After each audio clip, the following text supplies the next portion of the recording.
If you're looking to learn what B2B sales is, how it works, and whether or not it's something you should be interested in, stick around because we're gonna get all your questions answered in this video.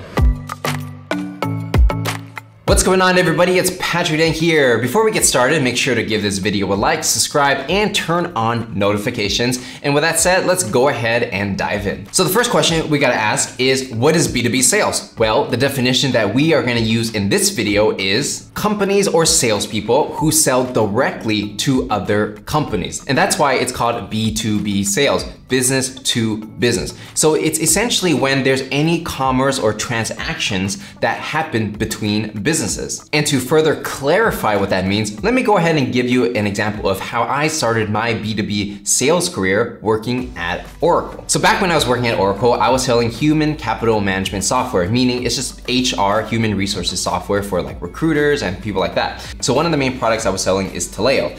And Taleo is basically an enterprise software, and I was selling into healthcare companies with thousands of employees. And essentially what Taleo is a recruiting platform for large companies, right? So the landing page on Oracle's website doesn't really tell you exactly what it is, but let me go ahead and show you. So, for example, there's a healthcare company called Human Good, right? And they are essentially, a company that helps take care of the elderly people, and they have a whole business built around that. So for the careers, because they have thousands of caretakers and people like that working through their different companies, when you apply for a job, right, you press apply now, you go to this button on their website, you wanna apply in California, other Western states, search for jobs.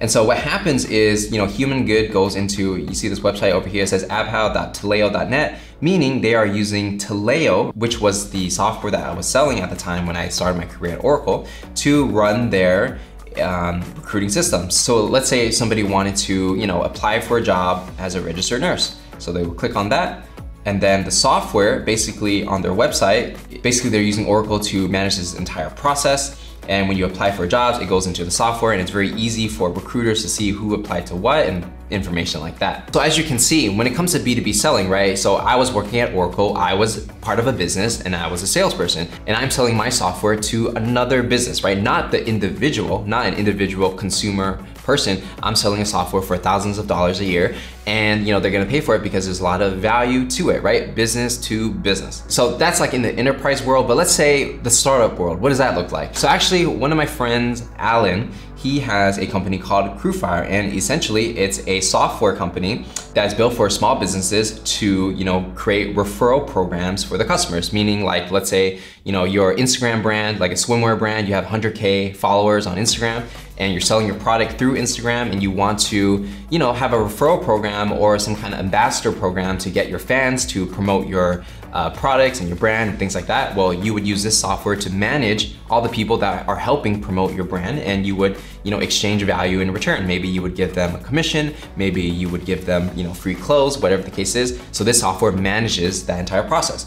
So this is business to business because Alan, if you kind of see like pricing to even buy Crewfire, right? You can't even buy it on the website. You would have to, get pricing, whether it's starter, growth, or business. Let's say you go into business, get pricing, and then, over here, you would schedule a call. So in this situation, Alan is selling a software that's not available to consumer, regular people. It's only available for businesses, and the only way to buy it is if you actually click on schedule a call, and you book a call with Alan himself to see, whether or not you're a fit to even buy the software, right? So he has to qualify you, make sure you're a good fit before you move forward with the deal. Now, so that's business to business. Now, the thing that I'm not talking about is B2C, right? So business to consumer. So some B2C commerce might be, let's say you are subscribed to Netflix, right? You're not necessarily a business, you're just a regular individual person, and you go on Netflix and you pay like 10, 15 bucks a month to get access to Netflix, right? So these price points are a lot smaller, right? Because it's for regular people to buy. Or if you're, let's say, going into the Nike store or Adidas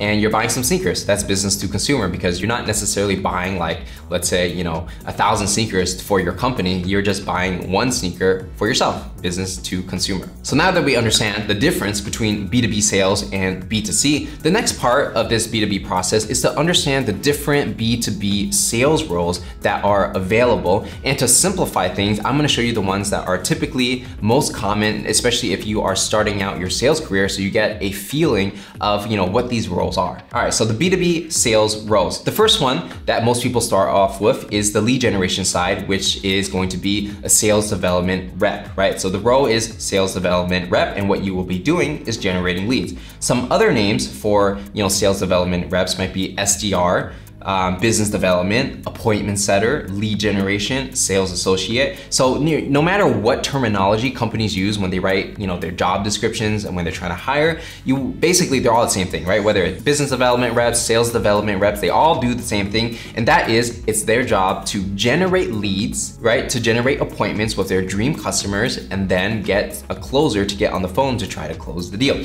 So that's the first process, generating leads, whether it's cold email, cold calling, or LinkedIn to set up appointments. Now, who exactly are these appointments for? It's for account executives, right? So that's actually the next stage usually. After you become an SDR, you would become an account executive. An account executive is somebody who actually is the one who gets on the phone with a potential customer, and they are the one that closed the deal. So some different levels of account executive, right? And this would also be like, let's say an inbound closer might be an account executive, a high ticket closer is also account executive. Anybody who closes is essentially an account executive. But there are different levels of this, right? There's small, medium business, SMB, mid-market, enterprise, right? So different size companies. Usually, the more senior you become, the more higher level people you would actually do business with. So for example, if you're very senior, you might be, doing big deals with like a Starbucks or a McDonald's, right? These are enterprise accounts where if you can sell into them, it brings in a lot of money because these companies, spend a lot on whatever it is, whether it's software or infrastructure or, raw materials. Enterprise is where you want to go if you want to do less deals, but each deal is worth a lot more. Now, the next step of the B2B sales process is being an account manager. And these are people who basically have to renew the customer, get them to keep buying more, or sell more to the customer, whether it's upsell or cross-sell, sell them different things, right? So once you have a customer, the next step to monetize that customer even more is to sell them different things that will complement what you already sold to them. So some other names might be customer success, a growth account executive, a renewals manager. These are pretty much all the same thing. And all that really means is monetizing your customer even further. So even though this chart kind of goes from left to right where it's sales, SDR, account executive, and an account manager, I'm not necessarily saying that account manager is the next level after account executive, right? Because they're actually just different parts of the sales cycle. So in terms of hierarchy, account managers are not more senior than account executives, right? They're kind of in independent parallel branches that are different parts of the sales cycle. So account executives, they usually close new deals. So these guys usually get paid the most because it's the most difficult to get new clients. Account managers, a lot of times not even on a sales quota, but maybe they're on a different kind of performance basis, and it's their job just to make the customer happy. So account managers, actually there's less pressure because you are only working with customers who already bought, and it's actually a lot easier. But one thing is for sure is that sales development reps usually are in the bottom of the totem pole because they're generating leads. Although extremely important, this is where most people start, and because it's the entry-level job. So if you are, let's say, starting a sales career and you don't have any experience, or maybe you have some random experience where you deal with people, but you never had, let's say, tech sales experience, or been in an organization where they divide up B2B sales like this. Like I said before, usually you're gonna start over here, sales development rep, and these are entry-level jobs that you can learn on the job, and you don't really have to have any prior skills to do it.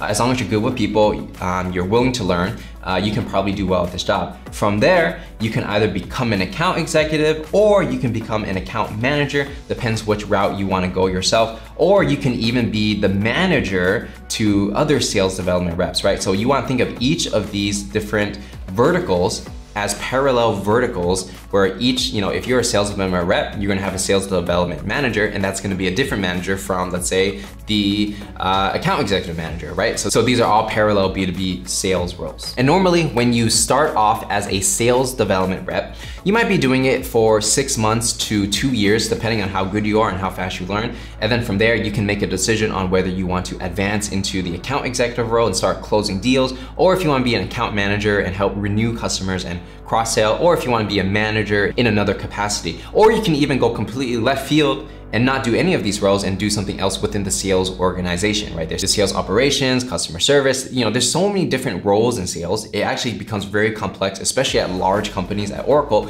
But generally, when you're starting out, these are the main three that you kind of want to look at to see, what the potential is. And then from there, when you start working at the company, you'll see, what works for you based on your personality, right? Because not everybody wants to be an account executive, right? Because a lot of pressure doing it. Some people want to be an account manager, and that's totally okay, right? So it's really up to you in terms of, what fits best for your personality and what you want to do on a day-to-day basis. So with that said, that's going to be B2B sales in a nutshell. If you enjoyed this video, make sure to give it a like, subscribe, and turn on notifications. And let me know in the comments, what's the number one thing that you learned in this video, and if, B2B sales is a career that you are interested in. Because if it is, I'll go ahead and make more videos about it and kind of share how you can break into this industry. So with that said, my name is Patrick Deng. Hope you guys enjoyed this one, and I am gonna see you guys in the next one.